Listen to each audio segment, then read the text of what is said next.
할렐루야. 오늘도 새날을 주신 하나님을 찬양합니다.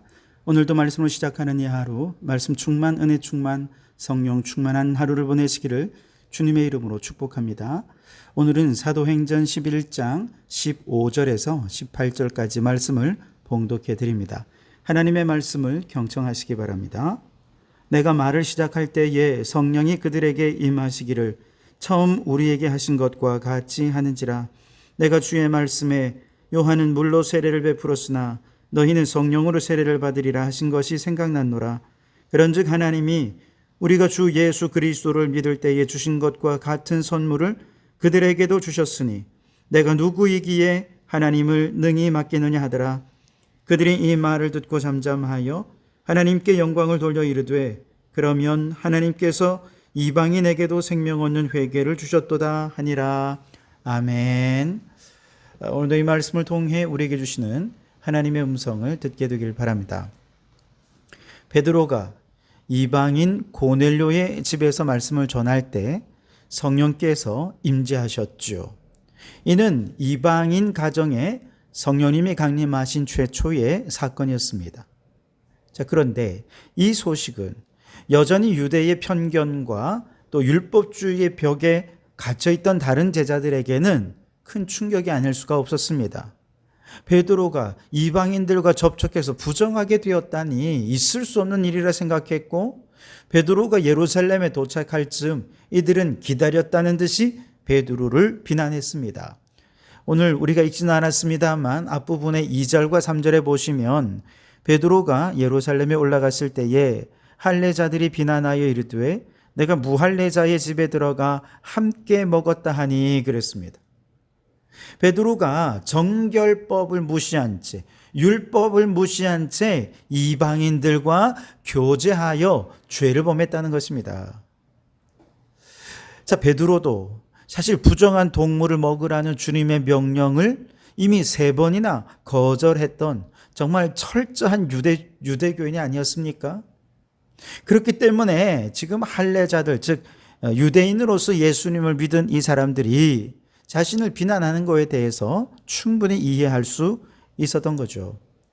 그래서 베드로는 아주 침착하게 그동안의 사정에 대해 차근차근 설명해 줍니다. 4절에 보면 베드로가 그들에게 이 일을 차례로 설명하여 그랬죠.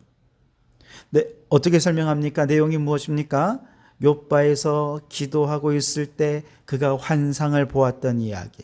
기도가 끝났을 때 마침 고넬료의 집에서 3사람이 찾아와서 고넬료의 집으로 초청하면서 그들이 이제 기도 중에 보았던 환상의 내용들을 또 들려주시고, 그러면서 나의 기도 가운데, 고넬료의 기도 가운데 하나님이 일하고 계시구나 하는 것을 깨닫고, 비록 이방인의 집이긴 하지만 베드로는 고넬료의 집에 찾아갑니다.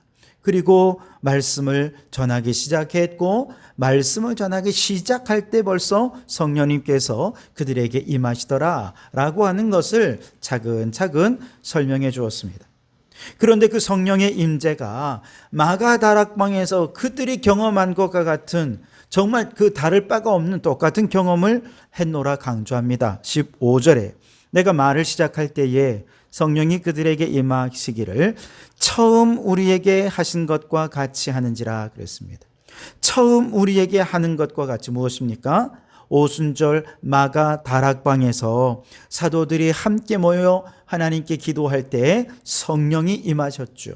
바로 그때 성령께서 불의 여같이 급하고 강한 바람같이 임하셨던 것처럼 고넬료의 집에서 말씀을 전하는데 그곳에 있는 모든 사람들에게도 동일하게 성령님께서 불의 여같이 급하고 강한 바람 소리처럼 그렇게 임재하는 것을 보았다는 것이지요.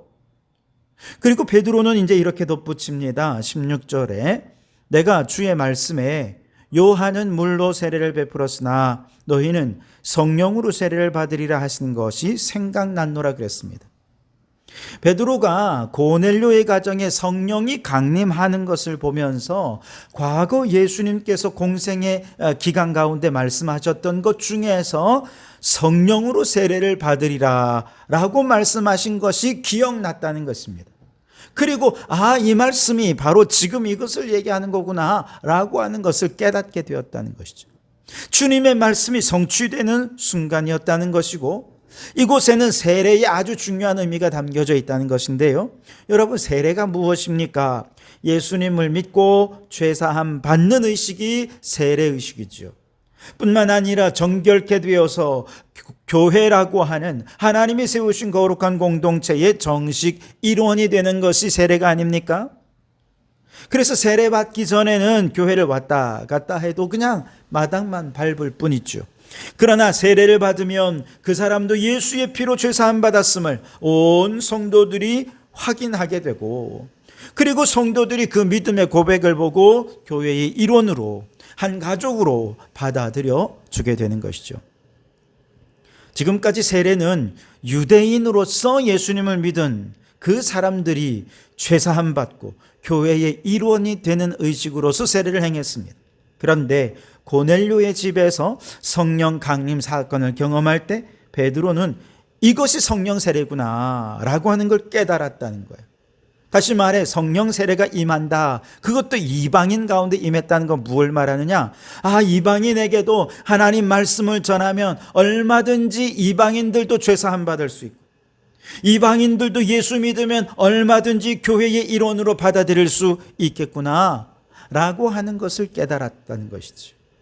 한마디로 이방인에게도 이제 복음이 전해질 것이고, 또 복음을 전해야 될 것이고, 이제 이방인 교회가 세워지는 정말 이전에 없던 새로운 시대가 열리게 되었다라고 하는 것을 베드로가 선언하는 것이죠. 그리고 베드로는 이제 이렇게 말합니다. 17절에서 그런즉 하나님이 우리가 주 예수 그리스도를 믿을 때에 주신 것과 같은 선물을 그들에게도 주셨으니 내가 누구이기에 하나님을 능히 맡겠느냐 하더라. 하나님이 예수를 믿는 자에게 주시는 선물 무엇입니까? 구원이죠. 구원을 선물로 주십니다. 영생을 선물로 주십니다. 그 구원을 이제 누구에게도 주십니까? 이방인 고넬료의 가정에 주면서 이제 앞으로는 이방인들에게도 이렇게 구원을 선물로 주시겠구나, 영생을 선물로 주시겠구나, 그들도 함께 천국 백성 되겠구나. 이 모든 일을 누가 주도하십니까? 하나님이 주도하시니 우리가 어떻게 그를 막을 수 있겠습니까? 그래서 하나님이 하시는 일을 누가 능히 막을 수 있겠느냐? 하나님이 주권적으로 일하신다는 것입니다. 이제 하나님의 구원의 역사가 유대를 넘어 이방으로 향하게 될 텐데, 그 하나님이 행하시는 일을 누가 막을 수 있겠느냐는 것이죠. 우리 하나님이 선교사가 되셔서 직접 선교 사역을 담당하고 계시고 앞으로도 그렇게 하실 것이다. 그러니 누가 막을 수 있겠느냐라는 겁니다. 정말로 베드로가 말한 대로 이방인이요 약속에서 제외되었던 오늘 우리들이 하나님께서 선교사로서 행하시는 구원의 역사를 따라서 우리가 예수님을 믿었습니다. 구원을 받게 된 것입니다. 영생을 얻게 된 것입니다. 세례를 받고 교회의 일원이 되어서 온 세상 모든 성도들과 이제 믿음 안에 하나가 된 것입니다. 여러분이 모든 것은 누가 행하신 것입니까? 선교사 하나님이 행하신 일입니다. 전적인 은혜인 것이죠. 물론 하나님의 선교사역에 오랜 세월 선교사님들이 복음을 전하느라 수고했습니다. 믿음의 선조들이 그 믿음을 박해 속에 지키느라 목숨 바치며 헌신했습니다. 그렇게 주님을 위해 동력하고 헌신했는데요. 그럼에도 불구하고 지금도 온 땅 모든 열방의 구원의 역사를 확산해 가시는 선교하는 일은 누가 하는 것입니까? 하나님이 주권적으로 주도적으로 행하시는 일인 것입니다. 하나님이 행하시는 선교의 역사를 누가 막을 수 있겠습니까? 그렇습니다. 선교사이신 하나님은 지금도 그 구원의 역사를 땅끝까지 이어가고 계시는 줄 믿습니다. 우리는 그저 하나님이 행하시는 주권적으로 행하시는 선교사에게 잠시 동력하며 참여할 뿐이죠. 그 자체로도 이미 은혜입니다. 축복입니다. 그러니 여러분, 우리가 복음을 전할 수 있다는 것은 우리에게 얼마나 큰 축복이고 은혜인지 모릅니다. 감사한 마음으로 헌신하는 우리 성도들이 되실 수 있길 바랍니다. 자, 그런데 만일 베드로가 이방인 선교는 선교사이신 하나님이 하시는 일입니다 라고 이렇게 간증했을 때 다른 제자들이, 다른 성도들이 이 베드로의 간증을 받아들이지 않고 여전히 이방인을 부정한 자로 여기고 그들은 지옥의 땔감일 뿐이고 그들을 향해 차별의 벽을 높이 세우고 있었다면 그 자체로 하나님이 행하시는 일을 가로막는 유대인들과 다를 바가 없지 않겠습니까? 그런데 너무 감사하게도 예수님의 제자들은 얼마나 마음이 넓은지요. 다 받아들이는 거예요. 다 이해해서 그렇겠습니까? 아닙니다. 다 이해할 수는 없지만 하나님이 행하시는 일이라는 것은 믿었습니다. 베드로의 이 선포는 하나님의 말씀으로 아멘 했던 것이죠. 그래서 하나님의 행하시는 일을 아멘으로 받고 수용하게 된 것이죠. 18절에 보시면 그들이 이 말을 듣고 잠잠하여 하나님께 영광을 돌려 이르되 그러면 하나님께서 이방인에게도 생명 얻는 회개를 주셨도다 하니라. 아멘. 아멘. 여러분이 엄청난 베드로의 고백을 들은 다른 모든 제자들의 첫 번째 반응은 잠잠하였다는 것입니다. 베드로를 향해 비난했던 자신의 편견과 자신의 차별의 벽, 이 모든 높아진 벽을 가지고, 유대인의 벽을 가지고 베드로를 비난하고 정죄하고 어쩜 어떻게 그럴 수 있느냐 했던 그 모든 비난을 다 멈추었다는 것입니다. 그리고 두 번째, 한 마음으로 하나님께 영광을 돌려드립니다. 어떤 말로 영광을 돌려드립니까? 하나님께서 이방인에게도 생명 얻는 회개를 주셨도다. 그러면 하나님께서 이렇게 앞으로도 일하시겠구나 라고 하는 말로 찬양하고 하나님께 영광을 돌려드렸던 것이죠. 여러분, 이 베드로의 고백이 이렇게 쉽게 이렇게 한 번에 다 받아들여지고 와, 다 이해해서 하나님 찬양할 만한 그렇게 간단한 일이 아닙니다, 여러분. 이것은 지금까지 원수로 여겼던 자들을 이제 형제로 받아들여야 하는 것입니다. 지금까지는 악인이라 생각했던 자들이 이제 의인으로 받아들여야 하는 것입니다. 율법에 대한 새로운 해석이 없으면 이건 불가능한 일이죠. 그런데 예수님께서 이미 율법의 새로운 해석을 보여주셨고 베드로를 통해 그리고 성령을 통해 하나님께서 이 모든 일이 하나님께서 행하시는 일이라는 것을 깨닫게 되었을 때 그들의 모든 차별의 벽, 편견의 벽, 유대주의의 벽이 다 무너지고 마음을 활짝 열고 하나님이 행하시는 일을 아멘으로 받아들였던 것이죠. 다 이해할 수는 없죠. 그러나 하나님이 행하신다면 그건 옳은 것입니다. 하나님이 행하시는 일은 선하신 일입니다. 그러니 이해하지 못해도 바뀌어야 될 사람은 하나님이 아니라 내가 되어야 하는 것이죠.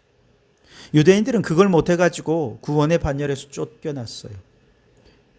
그런데 초대교회 성도들은요, 하나님이 행하시는 일이라면 무조건 다 아멘 했습니다.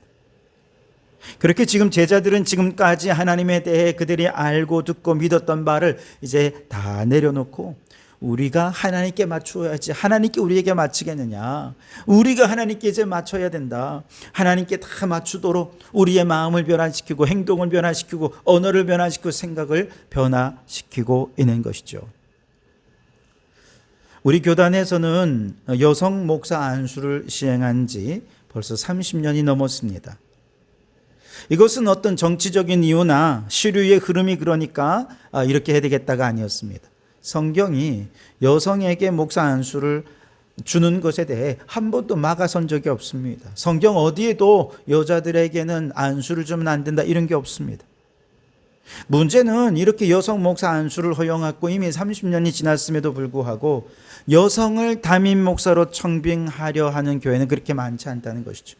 여전히 여성 목사님들은 그저 부목사, 부교역자로, 특수목회로 이렇게 해서 남성 목사님들의 조력자 역할을 하는 그 정도로만 인식하고 있어요. 왜 그럴까요? 유교적인 사고 때문에 그렇습니다.